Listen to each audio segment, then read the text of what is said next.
இங்க ஒரு நபரு அவங்க பையனை படிக்க வச்சா நான் இங்கிலீஷ் மீடியத்துல தான் படிக்க வைப்பேன்னு சொல்றாரு. ஆனா அந்த ஸ்கூல்ல போய் இந்த பையனுக்கு சீட்டு கேட்டா அப்பா அம்மா 2 பேருக்குமே டிகிரி இருந்தாதான் இந்த பையனை சேர்ப்போம்னு சொல்லிடுறாங்க.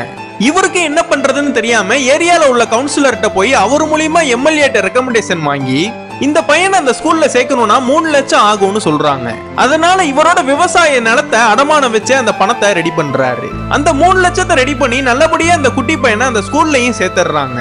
ஒரு நாள் இவரோட லேண்ட சுத்தி வேலி போட்டுட்டு இருக்கானுங்க. இவரு இறங்கி வந்து என் லேண்ட்ல நீங்க ஏற வேலி போடுறதுன்னு சண்டை போடுறாரு.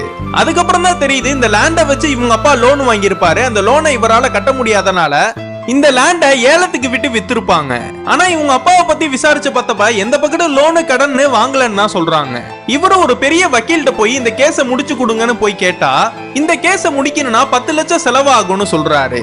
இவர் இந்த காசை பத்தினா கவலைப்படாம வேற ஒருத்தர்கிட்ட கடன் வாங்கலான்னு போறப்ப அவர்கிட்ட இந்த வக்கீல பத்தி சொன்னதும் அவனே ஒரு ஃப்ராடு, அவன்கிட்ட நீ பணத்தை கொடுத்து ஏமாந்துறாதன்னு சொல்றாரு.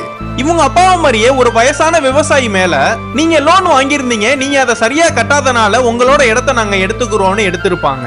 ஆனா அவர் எந்தவித லோனுமே வாங்கியிருக்க மாட்டாரு. அதனால என்ன பண்றதுன்னு தெரியாம தீ குளிச்சு இறந்திருப்பாரு.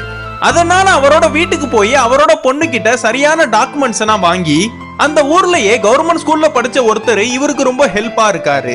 இவருக்கு தேவையான உதவிகள் எல்லாத்தையுமே பண்ணி லோன் வாங்கியிருக்கீங்கன்னு சொல்லி இந்த விவசாய மக்களை ஏமாத்தின அந்த பேங்க்கார் மேல கேஸ போட்டு கோர்ட் வரையும் இழுத்துட்டு வந்து கோர்ட்லயே வாதாடுற வக்கீலுக்கு பணம் கொடுக்க முடியாம அந்த கேஸை எடுத்து இவரே வாதாடி இந்த பேங்க் ஆபீசர் இந்த விவசாய அப்பாவி மக்களை லோன் வாங்கிட்டதா ஏமாத்தி இவர் ஏமாத்தினதுக்கான எல்லா சாட்சியுமே என்கிட்ட இருக்குன்னு அதுக்கப்புறம் அந்த கேஸ்லயும் வின் பண்ணி இவருக்கான அந்த லேண்டை இவர்கிட்டயே கொடுத்துடுறாங்க.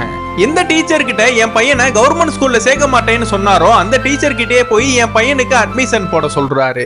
நான் கஷ்டப்படுற நேரத்துல என் கூட இருந்து காப்பாத்தினது இந்த கவர்மெண்ட் ஸ்கூல்ல படிச்சவங்க தான்.